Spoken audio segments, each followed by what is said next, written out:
वर्तमान शासन न्यायिक वर्धमान स्वामी के शासन में तीर्थंकर प्रभु की चरण निश्रा में बैठकर हम सभी जिन देशना का श्रवण कर रहे हैं, ये जिनेन्द्र वाणी जगत कल्याणी है।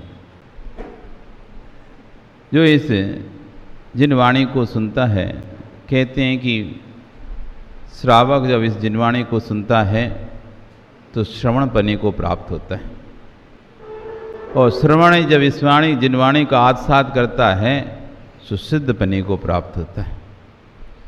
ये जिनवाणी संपूर्ण संक्लेशता को दूर करने वाली है। आज आचार्य कह रहे हैं चित्त निरोग है तो चारित्र निरोग होता है। जिसका चित्त निरोग नहीं है, चित्त मतलब मन, उसका चारित्र भी निरोग नहीं हो सकता। निरोग मतलब स्वस्थ। चित्त निरोग है तो चारित्र निरोग है। जिसका चारित्र निरोग है उसका शरीर अपने आप निरोग रहता है, और तीनों निरोग हो जाते हैं तो मोक्ष मार्ग उसकी मुट्ठी में है। इसलिए चित्त को स्वस्थ कीजिए, अपने मन को स्वस्थ करें। चित्त स्वस्थ नहीं तो उसका शरीर भी स्वस्थ नहीं रहता।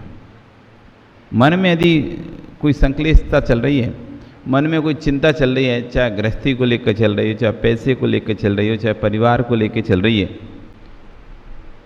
ऊपर से व्यक्ति चमकता हुआ दिखाई देगा लेकिन अंदर से खोखला हो जाएगा। घुन जानते हो? घुन, गेहूं में घुन लग जाता है, चने में घुन लग जाता है। ऊपर से चना गेहूं अच्छा दिखाई देगा लेकिन अंदर अंदर कैसा हो जाता है? वो खोखला हो जाता है। जब भी आप उसे उठाओगे पिच दबक जाएगा। तो ऐसे ही कह रहे हैं, चिंता जो है वो हमको अंदर ही अंदर खोखला कर देते हैं। किसी भी विषय पे चिंता हो, किसी भी, चाहे व्यापार को लेकर चिंता हो, चाहे परिवार को लेकर हो, बच्चों को लेकर हो, पढ़ाई को लेकर हो, स्वास्थ्य को लेकर हो, कोई भी चीज़ की चिंता है तो हमारे को अंदर ही अंदर खोखला कर दिए। इसलिए आचार्य कह रहे हैं यहाँ पर पहले चित्त को स्वस्थ करो, शरीर स्वतः ही स्वस्थ हो जाएगा। आज आदमी बीमार पड़ा हुआ, हम बीमार हैं, बीमार हैं, बीमार हैं, बीमार हैं। ये बीमार क्यों हैं? इस शरीर से बीमार नहीं है, सबसे पहले ये मन से बीमार हुआ है। ये मन में बीमार हो चुका है, शरीर तो बाद में बीमार हुआ है। इसका स्वयं को उसने अस्वस्थ स्वीकार कर लिया है, स्वयं को उसने रोगी स्वीकार कर लिया है। अब ना कोई दवाई असर कर रही, ना कोई डॉक्टर असर कर रहा। तो आचार्य कह रहे हैं जब भी किसी से मिलो, ये बाद में पूछना कि तुम्हारा तन का स्वास्थ्य कैसा है, सबसे पहले पूछा करो तेरे चित्त का स्वास्थ्य कैसा है। क्योंकि चित्त स्वस्थ है तो 80 वर्ष का बूढ़ा भी चमकता दिखेगा, और चित्त स्वस्थ नहीं है तो 16 वर्ष का किशोर भी मुरझाया सा मिलेगा। और चित्त को यदि स्वस्थ रखना है तो जिनवाणी का श्रवण करना है। जगत में कोई भी साधन नहीं है जो अपने मन को स्वस्थ रख सके। बाहरी डॉक्टर बाहरी नाड़ी को बता सकता है, बाहरी डॉक्टर वैद्य नाड़ी पकड़ बाहर की बीमारी को बता सकता है, लेकिन अंदर की बीमारी को ठीक करने का कोई साधन है तो उसका नाम है जिनवाणी। अंदर के मन को पवित्र करने का कोई साधन है, मन की संक्लेशता को मिटाने कोई साधन है, उसका नाम है जिनवाणी। कल यहाँ पर चर्चा चल रही थी, हम किसी भी वस्तु को 3 प्रकार से जान सकते हैं: श्रुत, दृष्ट, अनुभूत। श्रुत यानी सुनकर, कि किसी विषय के बारे में सुना। जैसे हम नंदीश्वर के बारे में सुन रहे थे तो कैसा है नंदीश्वर? 8वां द्वीप है नंदीश्वर। दूना दूना विस्तार, एक द्वीप से दूसरे द्वीप का, समुद्र का विस्तार दूना, उससे दूना, ऐसा विस्तार सुना था। ये 52 मंदिर है वहाँ पर। एक एक मंदिर में 108 प्रतिमाएँ हैं। एक एक प्रतिमा 3,000 फीट की, यानी 500 धनुष की 3,000 की फिटकी की प्रतिमा है। पद्मासन। अनिल, अपन तो 21-25 फुट की प्रतिमा को कहते हैं कितनी बड़ी प्रतिमा है। कितनी बड़ी प्रतिमा है। अब 3000 फीट की प्रतिमा कितनी बड़ी प्रतिमा होगी। ऐसी 1 2 नहीं 100 108 प्रतिमाएं।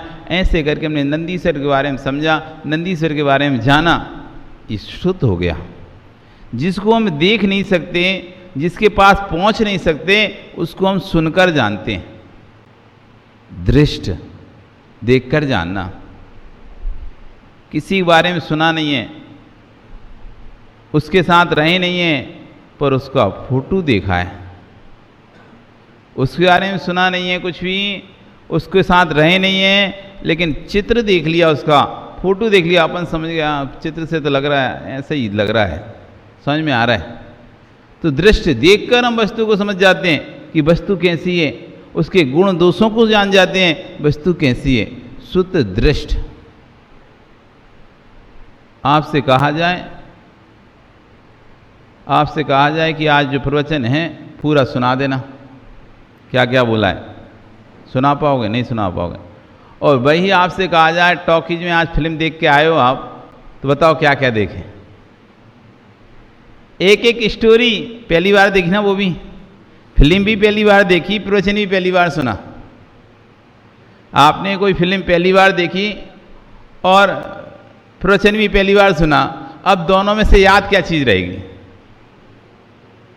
फिल्म रहेगी ना, प्रवचन याद नहीं रहेगा। जबकि दोनों ही देखे थे, लेकिन फिल्म ज़्यादा अच्छे से याद रहेगी।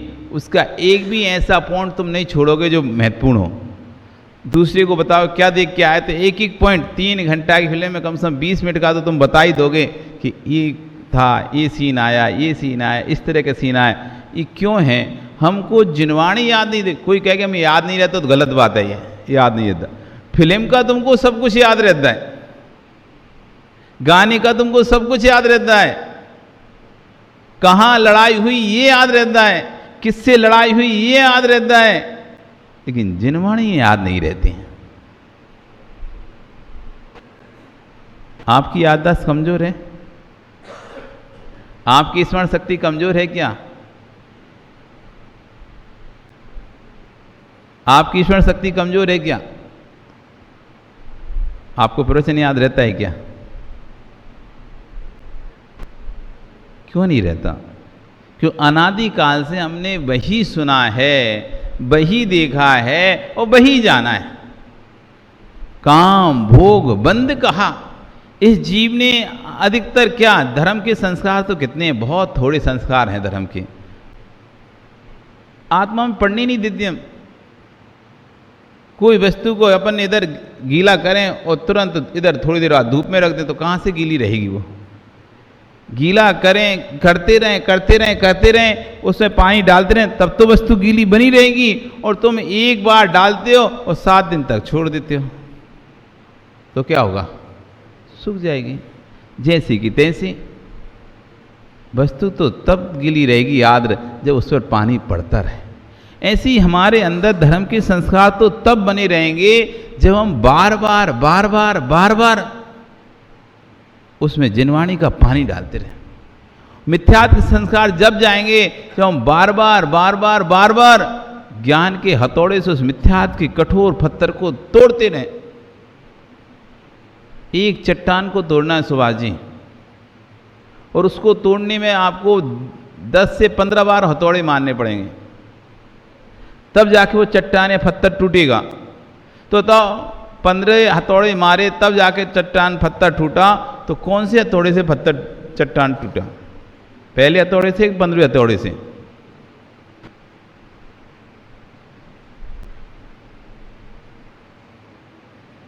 एक चट्टान को तोड़ना है मनोज, 15 हथौड़ा उसमें लगेंगे। 15 बार में जब पड़ेगा तब टूटेगा, एक बार में नहीं टूटेगा। तो जब पत्थर टूटा तो कौन से हथौड़े से टूटा? पहले हथौड़े से या 15वें हथौड़े से?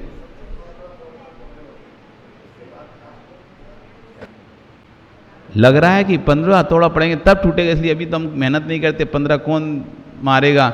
1-2 से टूटना नहीं है। अब 15 मारने की सामर्थ्य नहीं तो आपने तोड़ना बंद कर, पर हर हथौड़ा तोड़ रहा था उसे। ऐसे ही हमारा जो प्रगटीकरण है धर्म का या आत्मा में ज्ञान का प्रगटीकरण है, वो एक बार में नहीं आएगा। बार बार एक भवके, दो भवके, तीन भवके, चार भवके, ना जाने कितने भवों के संस्कार जब आत्मा में पड़ते हैं तब जीव के धर्म में परिणाम होते हैं। सामान्य से हर किसी के धर्म करने के परिणाम नहीं होते।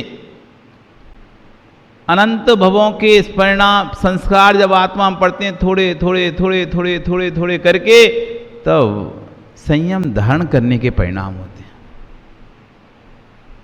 आदमी पूजा करेगा, पाठ करेगा, अभिषेक करेगा, लेकिन नियम धारण नहीं कर पाएगा। बिरला जानव चच्चम, बिरला मानव चच्चम और बिरला धारव चच्चम। बिरले जीव हैं जो तत्व को जानते हैं, उससे भी कई बिरले जीव हैं जो तत्व को मानते हैं, और उससे भी बिरले जीव हैं जो तत्व को धारण करते हैं। अच्छा, यहां पे बताओ कौन कौन मानता है आलू, प्याज, लहसुन आदि जमीकंद हैं, रात्रि भोजन है, वो करना अच्छा है? कोई नहीं मानता ऐसा। जब आप जिनवाणी पढ़ेंगे तो उसमें बताएंगे जो जमीकंद होता है, जो जमीन में पैदा होता है, जो उसे कहते हैं जमीकंद, जो जमीन में उत्पन्न होता है, जमीन में ही बढ़ता है, अंदर ही अंदर जमीन के अंदर बढ़ता है, ऊपर जिसकी पत्ती दिखाई देती हैं, और जो जमीन के अंदर बढ़ता जाता है उसे कहलाता है, वो क्या कहलाता है? जमीकंद। ऐसा जमीकंद के बारे में आचार्यों ने गौमठसार जीव कांड में लिखा है, ये वो जमीकंद निगोदिया जीवों से संचित होता है, मतलब चारों तरफ उस जमीकंद की निगोदिया जीवों का भरमार होता है। तो उस जमीकंद की एक कण में, यानी सुई के बराबर कण अगर उसमें लगा दें, इतना सा कण निकालें, तो उसमें कितने जीव हैं? तो कह रहे हैं एक निगोद शरीरे जीवा दब पणाण दिठा सिद्धि अनंत भाग अवब सिद्धि अनंत गुणा। एक उतनी से कण में एक सुई के बराबर नोक लिया ना, सिद्धों के अनंतवें भाग और अवब राशि से अनंत गुणे जीव, यदि उनका आकार कबूतर के बराबर कर दिया जाए तो पूरे लोक में वो जीव ना समाये, इतने जीव होते हैं एक जमीकंद के कण में। बिरला जानो चच्चम, ये तत्व बिरले लोग ही जान पाते हैं। इस तत्व को बिरले लोग ही जान पाए। आपको पता था क्या इतने जीव होते हैं? एक कण में सूर्य जी इतने जीव पता था क्या? जितने अभी तक सिद्ध हो गए उनका अनंतवा भाग, और जितनी अवब्य राशि जगत में हैं, विश्व पूरे लोक में हैं, उससे अनंत गुणे, यानी अनंत जीव हो गए एक कण मात्र में। ये कितने लोगों को पता था? मैं तो आपको पता सबको? किस किस को पता? सबको पता था क्या? पुरुषों में सबको पता था कि बात? शैलेश तुमको पता था ये बात? नहीं था ना? बिल्ला जानो चच्चम, बिल्ले जीव हैं जो जिनवाणी को पढ़कर तत्व को जान पाते हैं। फिर बिरला मानव चच्चम है। बहुत से लोग अरे ऐसी बोलते रहते हैं, ऐसी कहते रहते हैं। बिरला, उस बात को मानना, अरे सब फालतू की बात है, कहाँ दिखाई दे रहा है जीव में? उसमें दिख रहा है कहीं? इतने जीव होते हैं तो दिख तो कुछ है ही नहीं रहा। तो मान पाना उस बात को कि आगम में जो कहा है, जैसा भगवान ने कहा है, एक बूंद अनछने पानी में असंख्यात जीव होते हैं। कितने जीव होते हैं? आप जानते हो इस बात को? जानते हो किस बात को? नहीं जानते थे ना? एक बूंद में इतने जीव हैं। इस तत्व को जानने वाले कितने हैं? फिर इस तत्व को मानने वाले कितने हैं?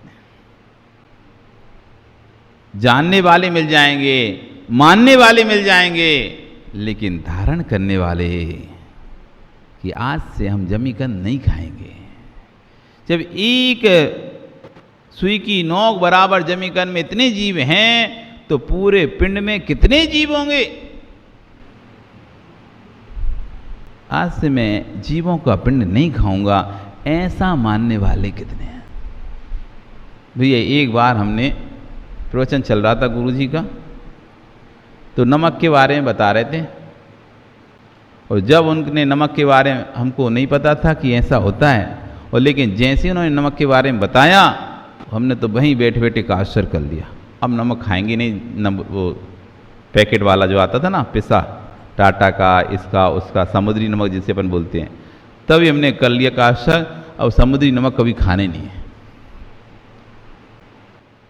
जब आचार्यगण बता रहे हैं, आप लोगों को पता है, आप कहते हैं मैं तो पूर्ण शाकाहारी हूँ, हम तो मांस नहीं खाते, हम मांसाहारी नहीं हैं, और आपको पता है जब समुद्र के पास जो क्यारियाँ बनाई जाती हैं जिसमें समुद्र का पानी भरता है, वो लहर के साथ पानी पूरे अपना आता है और उस क्यारियों में भर जाता है। बड़ी मछली, छोटी मछली, केकड़े, फेंकड़े, अनेक प्रकार के जीव भी उस क्यारी में रुक जाते हैं पानी के साथ। कोई वहाँ से पाल्टी पानी छान छान के तो क्यारी में डालते नहीं है।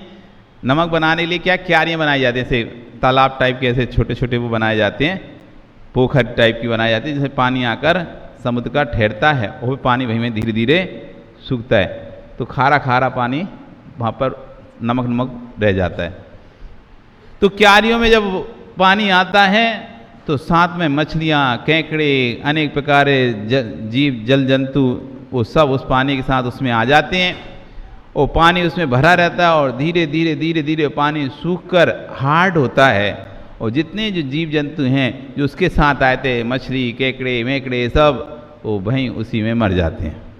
और नमक इतना खारा रहता है उनका शरीर पूरा उस खारेपन के कारण गल जाता है, हड्डी फड्डी सब गल के नहीं उसमें मिक्स हो जाती हैं। वही फिर नमक को निकाला जाता है, फिर उसको प्रोसेसिंग की जाती है, और प्रोसेसिंग करके फिर वही नमक पैकेटों में पैक किया जाता है।